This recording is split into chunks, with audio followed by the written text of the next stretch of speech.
Well, sailing on the Odyssey of the Seas is really a treat, isn't it? What a beautiful ship. They're brand new, state-of-the-art ship. And it is really, really large. When you look at it here from the outside, you'll realize just how much space there is. But let's take a look and show everybody basically a public space ship tour. Let's talk about that. Let's talk about it.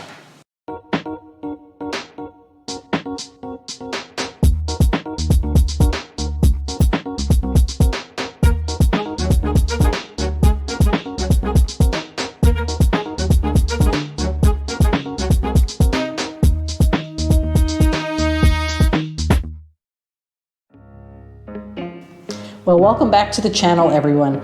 Here we are on Odyssey of the Seas, and we want to open with this little clip that shows you artwork in motion. And I think it just speaks to me about what really stood out about the ship, in addition to all the fun things that there were to do, but the way the ship was designed and decorated and how art was incorporated, not just photos and pictures hanging on a wall in a frame, but moving art and art with textures and designs and engagement with people as you go by. And so this kind of clip, you could just stand in a hallway looking at this screen and it's mesmerizing. You just don't even keep walking down the hall.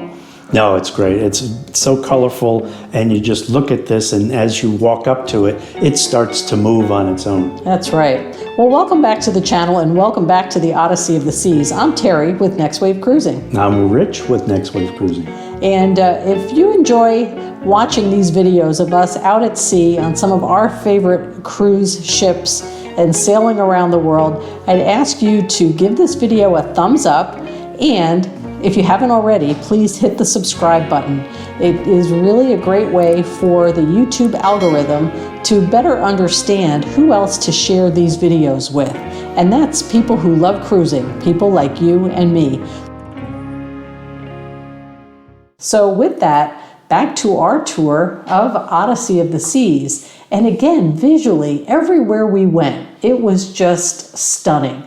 Now, would you ever have thought that this artwork would be right in an elevator shaft?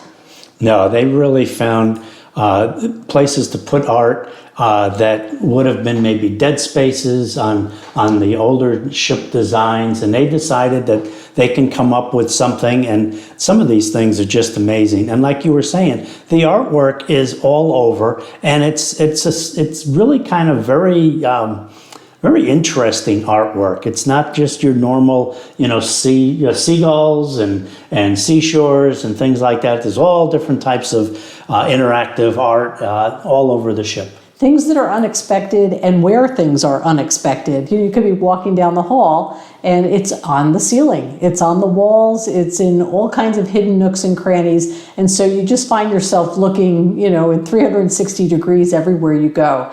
And one of the big public spaces for us to share is this gorgeous multi-level Royal Esplanade. They call it the promenade on a lot of ships, but here it's the Esplanade. And as you come off the elevator, here's more of that engaging, moving art where even just the motion of your body or you moving your hands in the air in the hallway makes this artwork on the wall move. Like here are these beach balls, and you could stand there and kind of have a little beach ball or beach volley with a friend, your hands moving one ball and their hands moving, and you haven't touched the wall at all. Right, it's really interesting. You don't have to be wired up to anything. No, just walking by. Now, when you come out of the hallway, there's guest services with lots of queuing space, plenty of room to keep your distance, and then they have many tables or kiosks up at the front of the line to take care of any guest service needs that you have. And as you come past guest services, you are really in the heart of the Royal Esplanade. You can see there is shopping, the Royal Caribbean logo shop, a number of other stores, and out in the middle, what everybody loves, the kiosks where everything is on sale, especially those duty-free items. Right, and sometimes they'll change over the merchandise throughout your cruise. So one day they may feature perfume, the next day they could be featuring watches. So absolutely. So as you come down the Esplanade, it is that neat mix of shopping, some bars, and the kiosks, of course, for the sale items. But then you have Cafe Promenade, the 24/7 shop that's open for coffee, for pastries, and the menu changes during the day. And right next to that, they have the everyone's favorite Sorrento's Pizza. Often a late night haunt for the people who've been up enjoying the ship for all hours of the night. Watching the great shows that they put on, and then after the shows, you can come over and get yourself a slice. All right, or if you've been down in the casino, you can likewise come up and have a slice. That's right. And then right next to it is one of the popular bars and eateries, the Crown and Compass. Yes. And there's some outdoor seating right there on the Esplanade, and you can sit inside as well. And here's a view when we go up one level. That Esplanade is just all open and connected. There are additional shops, but importantly, cool venues like the Bionic Bar. Yeah, that's where you're going to find that.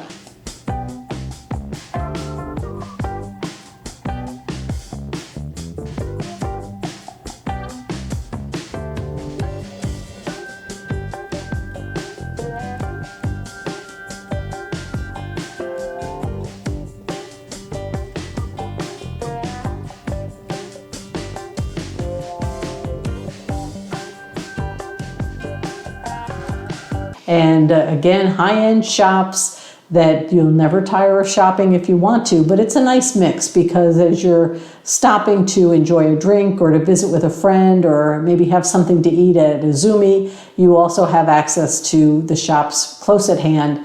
And that 2-deck Royal Esplanade, I think, really is a great way to make you feel like you're in a little village or a town, and everything you need is just off the main road there. And that's very open and very inviting all throughout the Odyssey.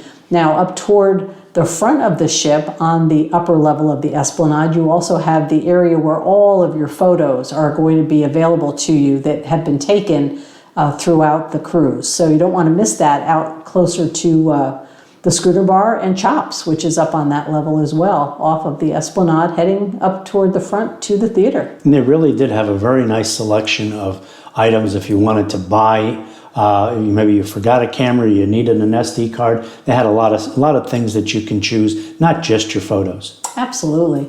Now, when you come out of that elevator bank on the main level of the Esplanade, and if you turn toward the aft, toward the back of the ship, you see signs saying, go this way to 270. And again, artwork that is not your traditional artwork just brightens up and lightens up this major thoroughfare, and it is called the Via.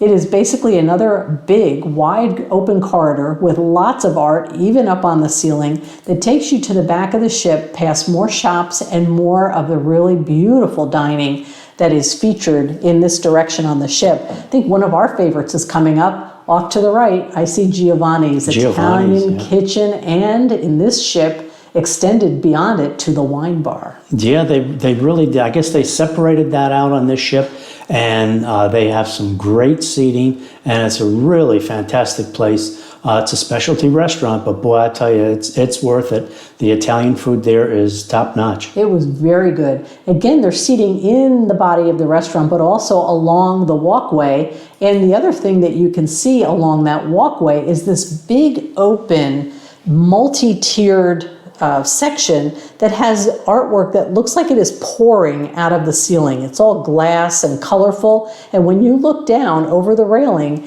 it really is a view right down into the large, beautiful main dining room. There's several levels of the main dining room, so even though there's only the one main, with the separate levels, it really makes it feel spread out and open in different levels. And everybody can look up and enjoy that beautiful artwork that is coming down from the ceiling all the way up on the Via, right, then down into the multi-levels. So it kind of ties a lot of this together, makes people feel connected, and yet you do have all these well-defined spaces. And we really had a lot of time spent back in that area, both because it was on the way to 270, but because it was worth a stop at those other venues as well. A lot of people stopped on this walk at the art gallery as well, and there was no shortage of artwork being displayed and auctioned and sold. It looked like that was a very active section of the ship. Pretty popular part of the ship, yep. Absolutely. Now, as we head further back, one of our favorite places, and boy was this spot busy, was the next cruise desk area. And it wasn't a desk, it was more like 5 or 6 desks. And they had staff there all day and all night. And they were always people booking their next cruise there. So they have some very good specials and bargains if you want to book a cruise while you're on a cruise. So the next cruise is one of your nicest places to do it. Absolutely. And if you're working with a travel agent like us, it's fine. Book that specific reservation or an open booking certificate, and they will help you link it right back to us as your travel advisor, and we can continue to service that booking once you get home. But you benefit from extra promotions like onboard credit, reduced deposits, and sometimes special things depending on when during the year you're on the ship. So that is definitely a must-do stop on the ship, and it's set up beautifully for you on Odyssey of the Seas. Now, if you can pry yourself away from the next cruise desk and keep going to the back, one of my absolutely favorite parts of the ship comes next, and I think you liked it a lot too. The 270 was a great place to go and sit during the day. It's a quiet area. It could have, sometimes they'll do the game shows. They have a very nice cocktail area in there, and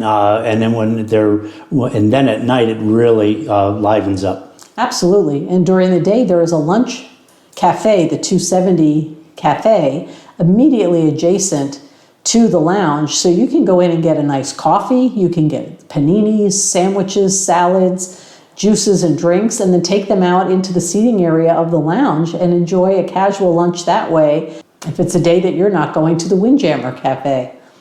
But boy, you're right, coming back at night, you really see this place come to life, and all the technology that's built into 270 is really put to use in the evening productions. It was great to be in there and just see what that room is capable of delivering for entertainment. The amount of electronics that they have for this venue is incredible. And then you have the areas where up above and down below where you can get performers to come out of the ceiling and up from the floor, and everything about it is just amazing. It's probably one of the most technological advanced venues on a cruise ship. Absolutely, and what we were just watching is we saw just a little clip from one of the shows that we saw even in a rehearsal, is that they also have those 6 moving large screens. So in addition to projecting against the walls, which are the glass windows looking out the back of the ship that turn into theatrical components, they've got those 6 mega screens. And those things don't just project kind of a typical TV, although they could show a movie or a game on them. They move in every direction, they turn, they spin, they seem to have so many different technology effects, and it really can enhance what they are showing us from an entertainment perspective, along with those live performers and the bands that were down there. I even remember us going down a few afternoons when the Royal Caribbean Band musicians were doing jazz performances for an hour. Excellent. Wasn't that fun and just so relaxing? Really was. And the musicians on board this ship in particular are just absolutely amazing.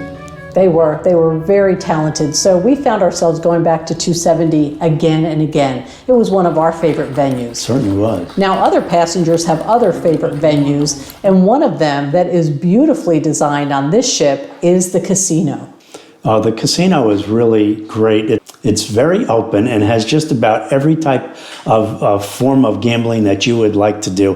The cast members down here are also very helpful for first-time gamblers and people that are not sure what to do. Crew members are really there to help you out. Right. The casino manager and the assistant manager are there, as well as people who are staffing all of the tables and helping you, whether you're getting your chips or cashing out or wanting to really understand how to work some of the machines. And as you said, they have every variety, plenty of space to spread out and enjoy them. And it was really a very popular spot to be. Now, for some people who love cruising, one of the things about the casino in 2021 on Odyssey of the Seas is that the assistant casino manager is Chris Wong. And Chris Wong is a big YouTube blogger or vlogger, and he has been engaged in showing people what life is like for a crew member on a Royal Caribbean cruise ship. And his contract this past fall has included him being on Odyssey of the Seas, and it was so fun to meet him in person. Oh yeah, he's a very nice guy, very approachable, and very friendly, and is always willing to take a picture with the people that watch him. We should include a link to his channel below. We will do that for sure. Now, if you are not in the casino and you're not in 270, one of the other places you're very likely to be on this ship is outside on the pool deck, because there are, again, multiple venues and multiple ways that people can enjoy this outdoor, newly designed, colorful space on the Royal Caribbean ship. And Odyssey of the Seas does it as well as any ship that they've put in the water. Very large main pool area, and boy, was that popular throughout our cruise. Certainly was, especially the lime and the coconut. We'll get to that. And before we do, right next to the main pool is a wonderful splash away bay area, very well laid out and pretty large for the younger travelers who are there with their families. So there are fountains and slides and places to jump around and really get all that energy out for the young travelers. And it was always attended with lifeguards and people there during the course of the day.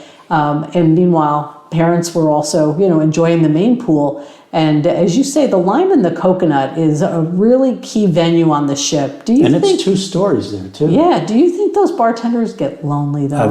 Yeah, I don't think so.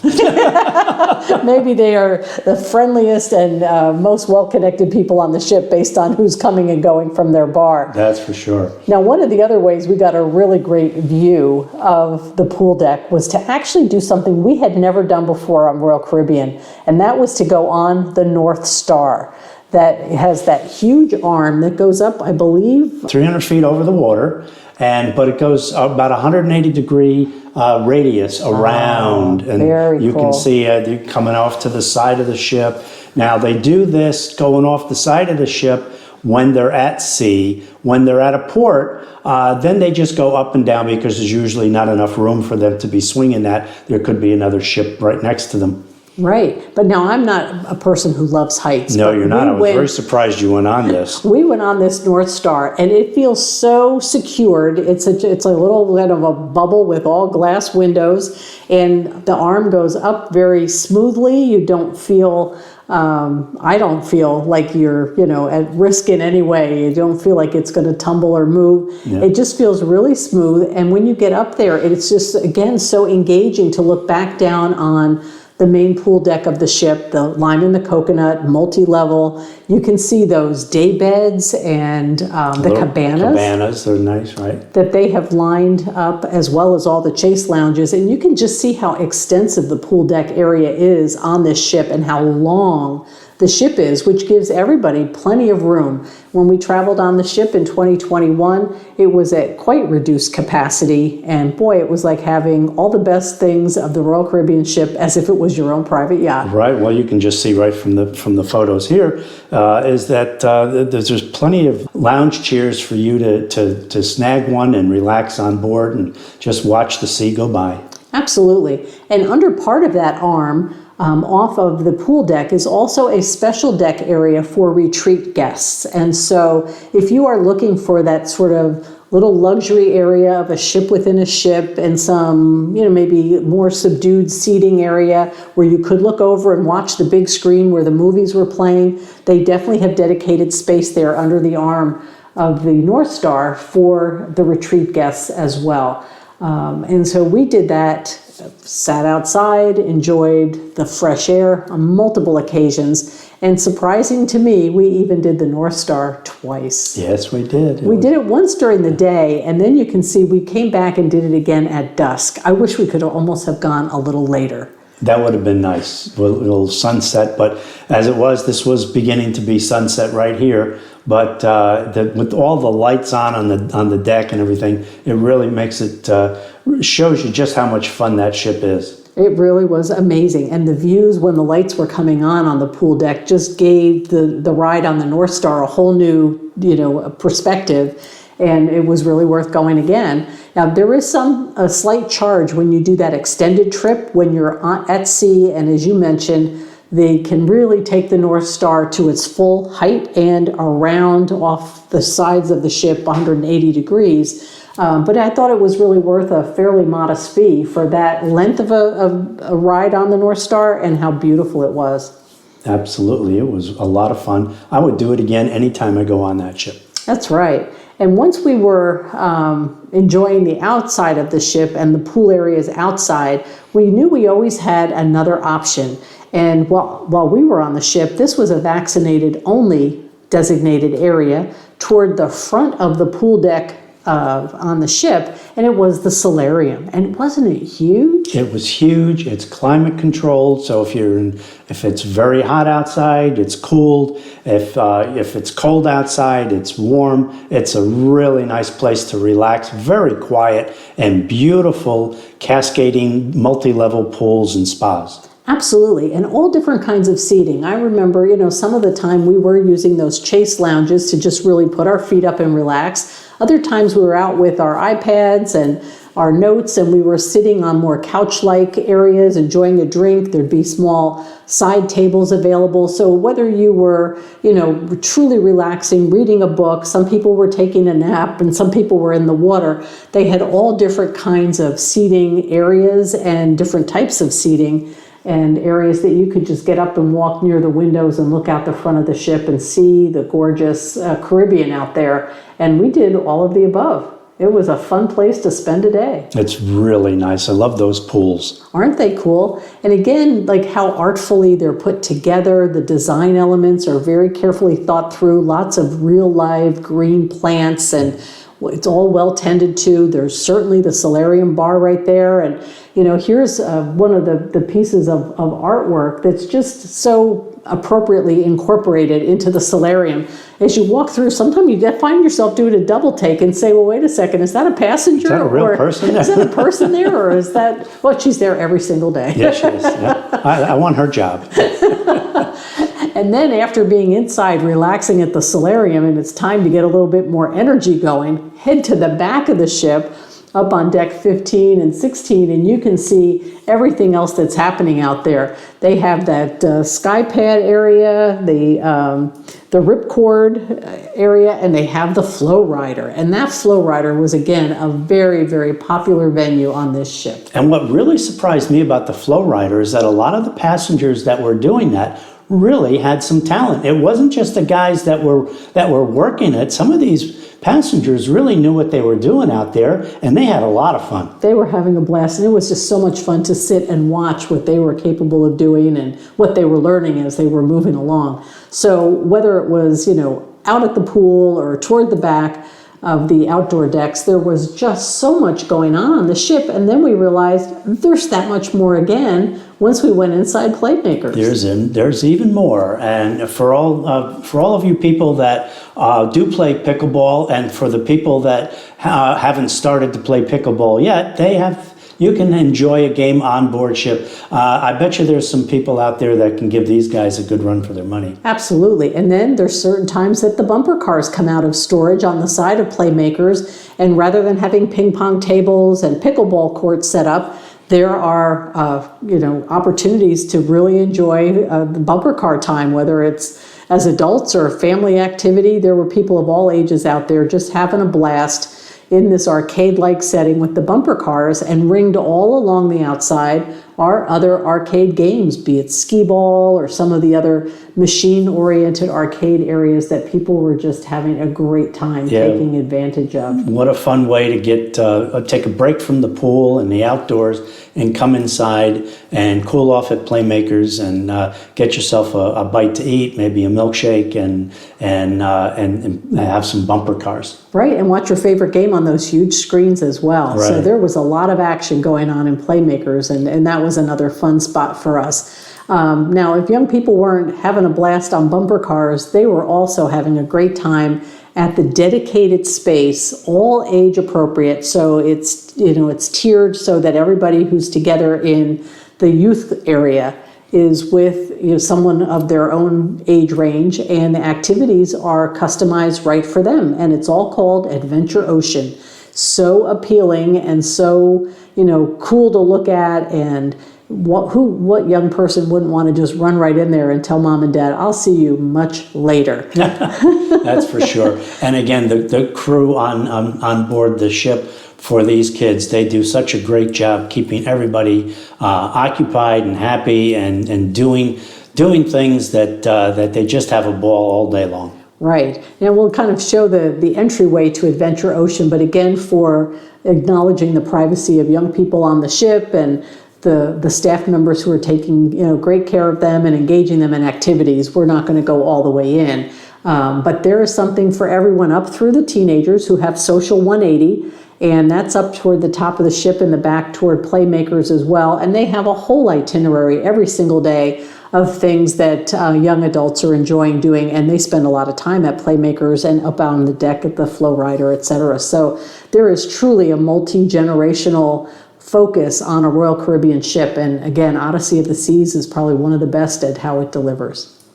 Well, I think we should go visit one of your favorite areas on the ship next. Yeah, well, the kids have their spot and then the adults have theirs, and I really enjoyed this area way up there and on the aft of the ship, and it's such a beautiful sight out there. It was really nice. This was the Suite Lounge. That was the Suite Lounge for the retreat, type of end of the day. You want to go and get a coffee, and so the Suite Lounge was there for you to just take a break from the day. It was very large, aft on deck 13, and there were individual areas. So again, it was very easy to spread out and feel like you had your own space for you or your travel party. There were multiple waiters and wait staff there to help you with a coffee, a tea. They had a bar right there, right? So they could get an afternoon drink going for you, cocktail hour. And they always had some kind of food and goodies, either something out for breakfast or some all-day snacks. And at the evening hours, around 4 or 5 to 8, then they bring out some pretty heavy hors d'oeuvres. Heavy hors d'oeuvres and little desserts. And right. So you can have dessert before you go to dinner and then have dessert. So Have you can dinner, have right. dessert before and after. And the other thing that was great was it was really easy to find the concierge host for the suite guests, because that person's desk is right there at the Suite Lounge. And hours were very flexible, and they can help you in so many ways. If you're a suite guest on Odyssey of the Seas, you can get help with dinner reservations, entertainment reservations, changing things around if you made a set of reservations and need to fix them because you changed your excursions, et cetera, and so many other things that might pop up where you want someone who knows exactly who to call and who will take the time to help do it for you. And we found that to be a very helpful experience, both before our cruise, when we heard from that kind of suite manager, and when we were on the ship. It was really handled very, very well. It was great. Now, if you did take part in dessert before and after dinner, there's always the fitness center. Now that, again, the fitness area is up toward the front of the ship, absolutely the opposite of that huge. Suite Lounge. And multi-level, all kinds of light coming through those windows. They definitely gave it a prime position on this ship. And one of the things I love is not only is there maybe that traditional wall of cardio equipment that you hope to see on a cruise ship, but they had so many other specific areas, whether it was recumbent bikes or whether it was ellipticals, whether it was free those weights, and then they had the spinning room and all different things like that. Absolutely. And then all of the isolation exercise areas, if you want to work your legs, if you want to work on your arms, on your abs, they have equipment for all of that. As you said, indoor cycling is a big popular thing these days in exercise, and there's a dedicated area there. Some studio rooms for stretching and classes, as well as the exercise balls and weights and bands and all sorts of things that people may want to use to make sure they're keeping up with their very good habits and maybe offsetting a little bit of that dessert. Maybe a little. Good luck with that. You'd have to spend a lot of time in that gym. But it's beautiful. And so if you're even tempted to get your workout in, this is an environment you won't mind going up and enjoying that fitness area. And beyond that, it was connected all to the spa areas, and that was extensive on this ship. Again, there were spa treatments going on, so it wasn't a great time for us to be able to take cameras in there, but they had every kind of relaxation room and treatment rooms that you could ever want. The staff at the spa was terrific, very helpful with regard to products and booking and services. They are very well staffed and very knowledgeable. And again, that part of the ship is something that I think was designed really nicely on this brand new Odyssey of the Seas. They gave it plenty of room. There's always going to be some place in there for you. So if you wanted to book your massage, you can do it in there. That's right. Now, when you're on this ship, or we're going through and showing you the public spaces, this is a cruise opportunity you don't want to miss. It is great for traveling as a family, as a couple, as a multi-generational family, or as a group, maybe a pickleball group, heading back to the Playmakers to make sure they get their game in. And when you're ready to book your next Royal Caribbean cruise, reach out and contact us here at Next Wave Cruising. You can see my contact information below in the description to this video. And we are here to help make sure that your next sailing on a Royal Caribbean ship has all of the opportunities for everyone in your travel party to have the absolute best time. We work a lot with Royal Caribbean and their sister company Celebrity Cruises. So if you have questions about how to find the right stateroom for you, what the right itineraries are, and which of these beautiful ships you may want to sail on, don't wait. Reach out and send a message by email or text, or give a call, and look forward to the opportunity to help you plan your next exciting and relaxing Royal Caribbean cruise vacation. Now, Rich, I had a great time on the ship, but I think being on the ship was really only part of what was really special about our cruise on Odyssey of the Seas. One of the things that I absolutely love about Royal Caribbean is their private island, Coco Cay. Oh, I think that is probably a unanimous vote from everybody who travels with them. And so if you've enjoyed this video and you're tempted to be sailing or sailing again on Odyssey of the Seas, take a look at this next video. You're not going to want to miss this. It's in the upper right-hand corner here. Right up here. This is our video that really summarizes our perfect days at Coco Cay. You're not going to want to miss out on this. It is a really big part of what makes a cruise on Odyssey of the Seas extra special, especially when it's sailing here in the Caribbean like it was during our sailing. Really fantastic. Take a look.